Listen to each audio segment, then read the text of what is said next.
Muito boa noite a todos. Que Jesus abençoe a nossa vontade de nos aproximarmos um pouco mais dele. Hoje, dia 28. Hoje, dia 28 de novembro de 2022, segunda-feira, e nós aqui no Grupo Espírita Francisco de Assis, dando continuidade ao nosso estudo sobre os 15 princípios fundamentais. Lembrando que hoje, na sequência, nós vamos ver o 12º princípio fundamental, na ordem dos 15, que é o que está escrito no quadro ali, plano espiritual. Nós vimos até semana passada, nós vimos vida futura, estudamos juntos vida futura. Esses estudos sobre vida futura estão disponíveis nos nossos vídeos anteriores a esse que vai ser gerado hoje. E hoje, no plano espiritual, na sequência, então, vamos conhecer um pouco mais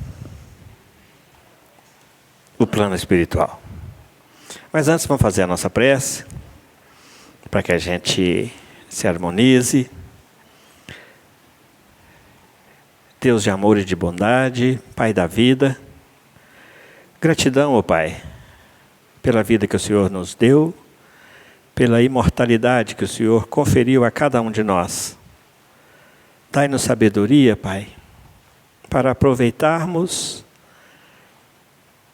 todos os seus ensinamentos, para aproveitarmos o que sabemos e o que temos disponíveis para nós no campo do saber.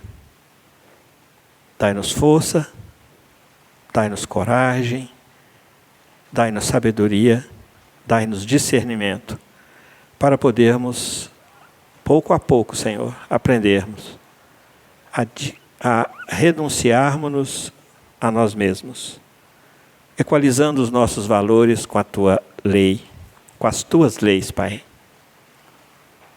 Abençoa nosso dia de hoje, abençoa o nosso estudo, e que a paz do nosso Mestre Jesus esteja conosco. E que assim seja, Senhor. Muito boa noite. Muito boa noite. Então, na sequência, vamos conversar um pouco hoje, iniciando o nosso estudo sobre o plano espiritual. O Espiritismo vem nos responder algumas perguntas fundamentais que a gente anda fazendo aí pela vida fora, mas e principalmente vem acalmar as nossas energias interiores, repletas que eram e que ainda continuam sendo de muita ansiedade. Qual o que vai ser de nós após essa experiência que nós estamos vivendo? Isso gera em nós uma ansiedade, uma relativa angústia. Quando a gente para pensar, porque normalmente a gente foge de pensar sobre isso. E a gente deixa para depois, e para depois, e para depois. Então o Espiritismo hoje vem responder para nós algumas perguntas fundamentais, que é quem nós somos. Nós somos espíritos, nós não temos um espírito, nós somos, precisamos de internalizar essa ideia, porque a distância entre o ser e o ter é muito grande. Quando a gente tem um espírito, o corpo, a matéria, começa a salientar-se muito. Fica o espírito que a gente tem em segundo plano. Mas quando a gente se sente sendo um espírito, aí nós começamos a focar mais em nós, no nosso lado, na nossa natureza espiritual, na nossa essência espiritual, porque é espírito que nós somos. Então, a diferença entre o ter e o ser marca muito essa distância aí de comportamento, de postura que cada um de nós exerce sobre si. Então, nós somos espíritos, temos algumas características de espíritos e estamos encarnados Hoje, isso para nós é nítido, que a gente está encarnado, mas hoje assim com uma convicção diferente, porque antes a gente achava que a gente existia no mundo. Mas hoje não, hoje tem um sentido novo. A gente não existe no mundo, existir. Nós vivemos no mundo hoje, e hoje, cada vez mais, o Espiritismo passa para nós essa consciência do que nós viemos fazer aqui. Então, nós não existimos aqui simplesmente, juntamente com mais quase 8 bilhões de almas, vivenciando experiências aqui na Terra simplesmente por vivenciar. Tem um objetivo específico para isso. E hoje o Espiritismo traz cada um para dentro de si para ir trabalhando isso com um pouco mais de zelo, com um pouco mais de rigor, com um pouco mais de abrangência e de uma atenção mais especial. Que nós somos espíritos, estamos aqui encarnados e que esse ciclo vai se fechar, porque a gente vê todo mundo fechando esse ciclo. Eu morro, tu morres, ele morre. Eu gosto muito dessa conjugação de verbo. Nós morremos, vós morreis, eles morrem também. Ou seja, nós vamos fechar esse ciclo. E vivemos carregando essa angústia de o que vai ser de nós depois desse ciclo. Nós conhecíamos muito pouco sobre o plano espiritual. E uma fração muito significativa da humanidade continua conhecendo muito pouco. É para onde nós vamos voltar. Depois que nós começamos a conversar aqui, nos últimos 2, 3 minutos, alguns milhares de almas iniciaram a sua trajetória de volta.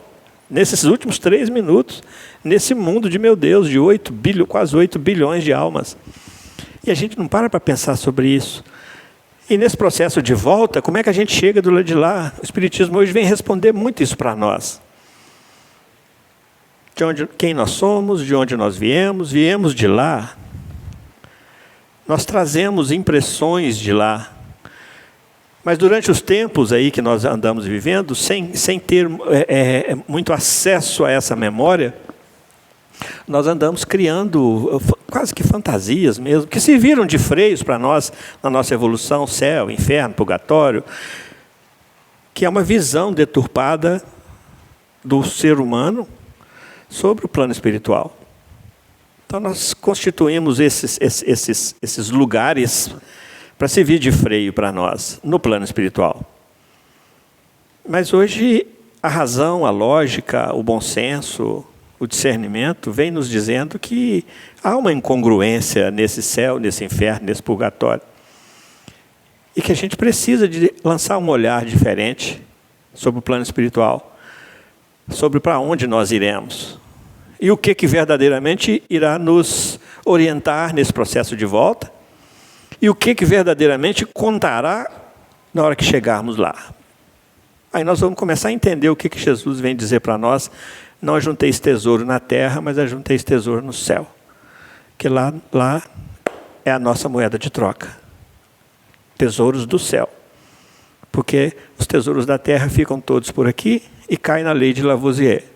Na natureza nada se cria, nada se perde, tudo se transforma. E nesse processo de transformação nós nos afastamos dos nossos tesouros materiais.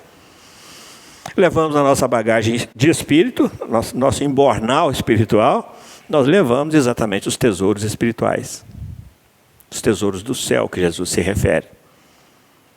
Então, nesse processo de volta, nós precisávamos de conhecer um pouco mais, temos necessidade de conhecer um pouco mais para onde é que nós vamos retornando. Já que a nossa memória não nos permite acessar lá por bênção de Deus, pelas vias do esquecimento do passado, mas nós temos algumas impressões que ficam remanescentes em nós. Mas nada nos impede de buscarmos conhecer mais, buscarmos conhecer melhor. Em todos os tempos, nós tivemos informações, em cada tempo segundo o conhecimento da época. Hoje nós não temos a verdade absoluta, não podemos nos vangloriar disso, mas nós temos muitas informações hoje do plano espiritual, trazidas por André Luiz principalmente. Kardec e os espíritos passaram para nós, na linguagem deles, muito do plano espiritual. Mas André Luiz ele vem decodificar todas essas informações para nós e vem muitas vezes descrever através romanticamente, cientificamente, de todos os modos, de todas as maneiras, ele vem descrever para nós o plano espiritual. Fica muito patente a continuidade da vida. Fica muito amarrado no plano espiritual, que André Luiz narra para nós, a continuidade da vida, seguindo as leis da natureza, porque as leis da natureza regem a relação espiritual e regem a relação material e regem a nossa relação também com a matéria. Então está tudo debaixo dessas leis divinas. E a gente, sendo imortal, a natureza não dá saltos. A evolução também não. Então, André Luiz vem nos dizer, com muita clareza, que nós vamos chegar lá do jeitinho que nós somos aqui. Não há mágica, não há transformações mirabolantes. Nós vamos aportar ao plano espiritual igualzinho que nós somos aqui. E é com essa moeda de troca que nós vamos conseguir adquirir do lado de lá todos os processos de continuidade dessa vida. Tudo que é necessário para a continuidade dessa vida. Mas ele traz para nós com tanta clareza que não há espaço para a gente ficar divagando. Não há espaço para a gente ficar imaginando. Porque ele descreve com muita precisão para nós. Ele tem 16 livros escritos. Ele é chamado o repórter do plano espiritual para nós. Então ele vai para lá e reporta para nós todos, descortina esse plano espiritual para nós. Num processo simples, coerente, chamado continuidade de vida. E assim, esse espírita vem e fala para nós que a matéria que nós lidamos com ela aqui, nós vamos lidar lá também, a mesma coisa. Só que nós aqui temos um perispírito, mas nós temos um corpo físico, que lidamos com a matéria bruta. No plano espiritual, o corpo físico deixa de existir e o nosso perispírito será o nosso instrumento de lidar com a matéria menos bruta, que é a matéria mais etérea, que está no plano espiritual. Para a gente entender isso, nós precisamos de entender a vida na água, a vida no ar, a vida na matéria. Aqui agora. Nós temos vidas na água, não temos? Temos vida no ar, temos vida na matéria. Lá também é a mesma coisa. Tem o líquido, o sólido e o gasoso, lá tem. Guardando as proporções vibracionais da gente aqui. Então a gente vai ver em literatura espiritual, informações que os espíritos nos trazem, uma descrição do plano espiritual para nós com muitos detalhes, com muita riqueza de propriedades, de detalhes, etc, etc. Mas o essencial mesmo disso tudo é a gente conhecer, para a gente se preparar para esse processo de volta. Quando a gente vai viajar, a gente quer conhecer para onde é que a gente vai passear. Ou quando a gente vai mudar de cidade, a gente quer conhecer a cidade para onde a gente vai. Antes, para a gente saber o que a gente vai encontrar do lado de lá. E a gente vive aqui no maior mornés, né? No maior sossego, no maior despreocupação, acha que não vai morrer nunca. Então o Espiritismo vem para tocar a gente nesse sentido aí, para que a gente comece, e não é começar a se preocupar não, é começar a se despertar para essa realidade que nós até então temos sido negacionistas a ela, a essa realidade. Sabemos que vamos desencarnar, sabemos que vamos retornar e temos nos preocupado muito pouco em conhecer o local para onde nós iremos. André Luiz escreve para nós um livro muito interessante chamado No Mundo Maior, onde ele continua suas narrativas do lado de lá, para nós. E Emmanuel, no prefácio desse livro, ele traz para nós algumas informações muito interessantes, algumas considerações muito interessantes, porque as informações são trazidas por Emmanuel em relação ao plano espiritual. E ele começa o prefácio do livro assim: dos 4 cantos da terra, diariamente, partem viajores humanos aos milhares, demandando o país da morte. Plano espiritual. Vão-se de ilustres cantos da cultura europeia, de tumultuárias cidades americanas, de velhos círculos asiáticos, de ásperos climas africanos. Procedem das metrópoles, das vilas, dos campos. A literatura do Emmanuel é muito chique, né? Ele dá aquela varrida assim e fala, ó, está todo mundo morrendo, vocês tomam cuidado. Então não tem lugar, não tem hora, não tem ponto, não tem cidade, não tem onde você estiver. Chegou o momento programado, você vai viajar de volta. Outra, naquela novela Viagem, eles foram muito felizes naquela novela e mostraram para nós muitos conceitos do plano espiritual, muitas visões do plano espiritual, porque ele seguiu o roteiro espírita, porque o diretor da Globo era espírita, praticante e participante do movimento espírita, esqueci o nome dele agora, Vanucci, César Vanucci, Augusto César Vanucci, um nome assim, da época. Então ele foi muito incidente, ele foi muito, acompanhou isso muito de perto, o roteiro, acompanhou tudo. Então a novela veio trazendo para nós assim bastante coerência com o que é escrito para nós no plano espiritual. Nos processos físicos do plano espiritual, quanto nos psíquicos também. Porque plano espiritual e plano físico estão entrelaçados, né, gente? Nós não temos plano espiritual lá e aqui. Nós simplesmente mudamos de padrão vibracional. Entender isso é fundamental, porque a gente encurta essa distância. Porque o plano espiritual é aqui, agora, vivendo simultaneamente ao plano físico. A gente acha que o plano espiritual é do lado de lá. Nós simplesmente saímos de uma frequência vibracional e entramos noutra. Num padrão vibracional e entramos noutro quando desencarnamos. Não é assim, Lúcia? Você já morreu alguma vez? Já.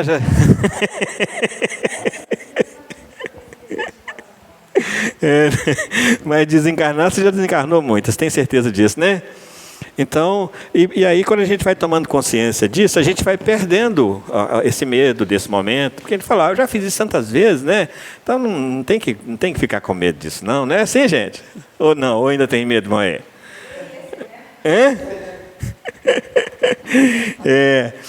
Então a cultura, de um modo geral, tem focalizado bastante para nós, nos mostrando alguns flashes desse plano, desse mundo espiritual, desse lado espiritual. Não, dizem que na experiência de quase morte, a pessoa fica querendo ficar lá de lá, né? O espírito fica querendo ficar lá de lá, né? Tem que querendo.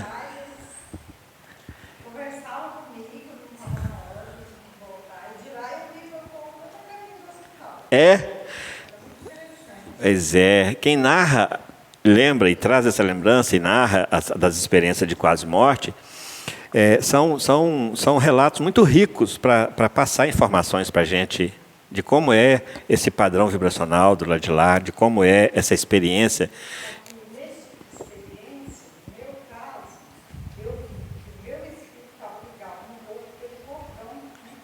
Você conseguiu enxergar, ver isso, visualizar isso? Nossa, mãe. O cordão umbilical é ligado ao corpo físico ainda, e o senhor olhando assim, fala, eu corto esse trem ou não corto, né? Arrebenta esse trem aqui ou não arrebenta e vou embora, né? Teve essa vontade? Teve vontade de ficar lá então? Pois é. Algumas narrativas sobre essa experiência de quase morte tem esse ponto comum. As pessoas, as almas querem continuar.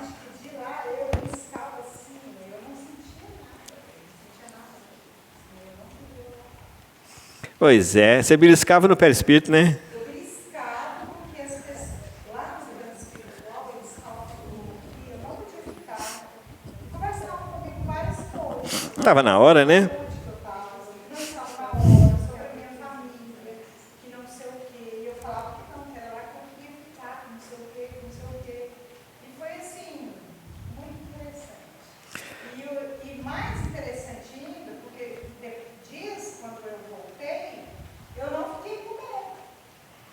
Não ficou com medo?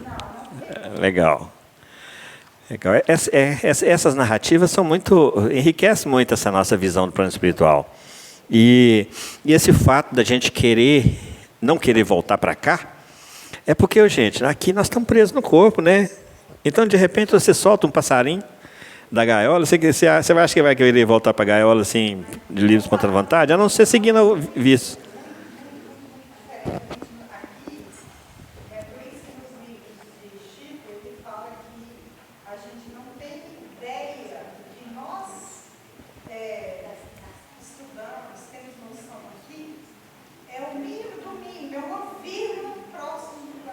Sim, sim. A dimensão do plano espiritual, a gente consegue ir descrevendo, mas acreditando que a vivência realmente é que vai nos contar, né? A vibração é uma coisa muito, assim, a gente não consegue explicar, tanto líquido.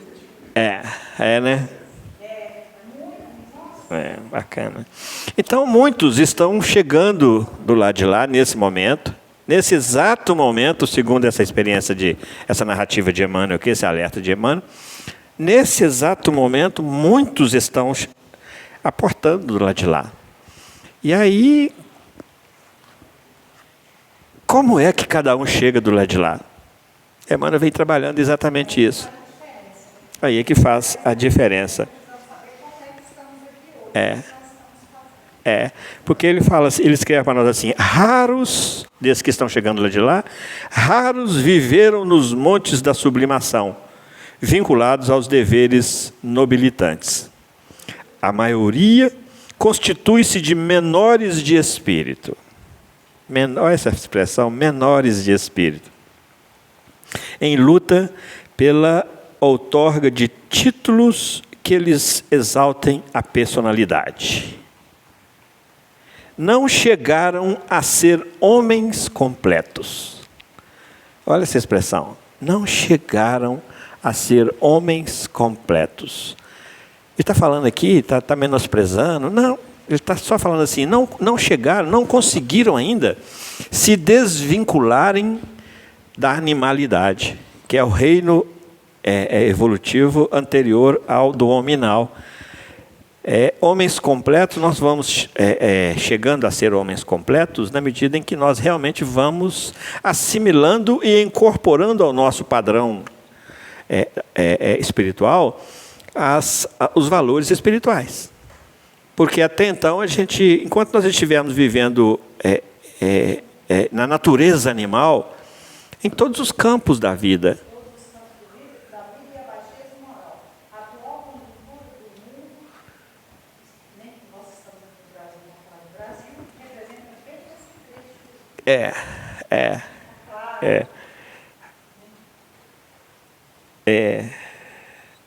não chegaram a ser homens completos.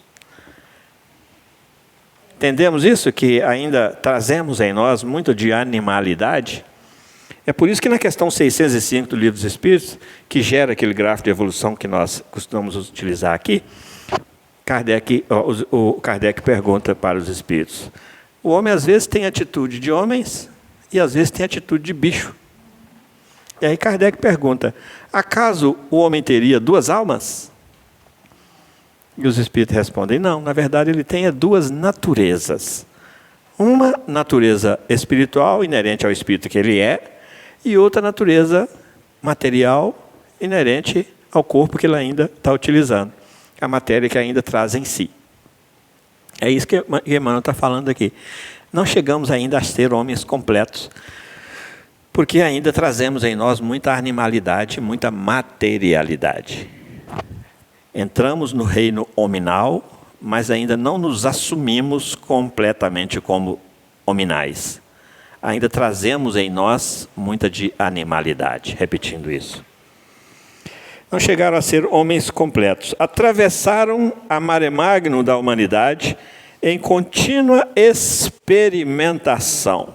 Olha que bacana isso. Nós vivemos em experimentação. Você já foi no mercado central de São Paulo alguma vez? Ou no mercado central, onde quase se compra muito pouco e se experimenta muito? Já viram isso? Você entra no mercado e já vem com uma fruta e dá uma lasquinha querendo que te vender, mas aí você experimenta e passa para frente, experimenta outra, experimenta uma coisa, experimenta e sai do mercado com as mãos vazias, não leva nada. Fica só na experimentação. E explorando os comerciantes, porque muita gente vai, experimenta e realmente não compra nada e acaba explorando os comerciantes, de alguma forma. Eles insistem para te oferecer, mas a vida também insiste em te oferecer. E a gente fica só experimentando. Já experimentamos verdadeiramente a prática do bem? Já experimentamos verdadeiramente caminhar na direção de ter fome e sede de justiça? Justiça divina? Ou seja, de buscar essa justiça primeiro para nós, porque fome e sede de justiça é justiça divina, e quem tem fome e sede de justiça é aquele que se preocupa com a retidão de caráter, em alinhar os seus caracteres com a lei divina. Porque às vezes a gente vê essa quarta bem-aventurança, fome e sede de justiça, e acha que é querer fazer justiça com as próprias mãos, ou se posicionar erroneamente. Ele está falando de fome e sede de justiça para si, e de justiça divina para si. É se esforçar, é ter fome de ter um caráter reto. É ter fome de ser um homem do bem. É ter sede de vivenciar e de viver a justiça divina na sua própria vida. Então, aí é que ele nos chama a atenção para essa questão da experimentação. Por que Emmanuel fala isso? É porque essa experimentação, o resultado dessa experimentação, é que nós vamos levar para o lado de lá. Então, nós não compramos nada, só experimentamos. Não compramos mesmo. Lembra da parábola das 10 virgens? 5 eram prevenidas e tinham azeite para suas candeias. E 5 não. Quando as 5 que não tinham acordam ali, que elas estavam adormeceram, acordam, o noivo já estava chegando. E aí elas pediram azeite para as outras 5. Elas falaram assim, não, para que não aconteça que também venha nos faltar. Então, vão ao mercado e comprem azeite para as suas lâmpadas. Então, nós experimentamos demais aqui, não compramos azeite para as nossas lâmpadas. E azeite para nossas lâmpadas são valores que vão dar sustentação no nosso caminhar. É o combustível. Que azeite é esse, gente? De combustível. O que é o combustível que nos move? Nossa esperança, a nossa fé, nosso trabalho, o nosso senso de utilidade, mas e principalmente a nossa fé. Fé em Deus. Mas não aquela fé como a gente vinha sentindo, que mais confundindo com crença do que fé, mas aquela fé inabalável, aquela fé que remove montanhas, fé inabalável que remove montanhas. A gente escuta, em outros momentos a gente escutava isso e não entendia muito bem, e achava que isso era utópico, que era uma utopia. É porque a gente imaginava movimentar uma montanha mesmo com a nossa fé.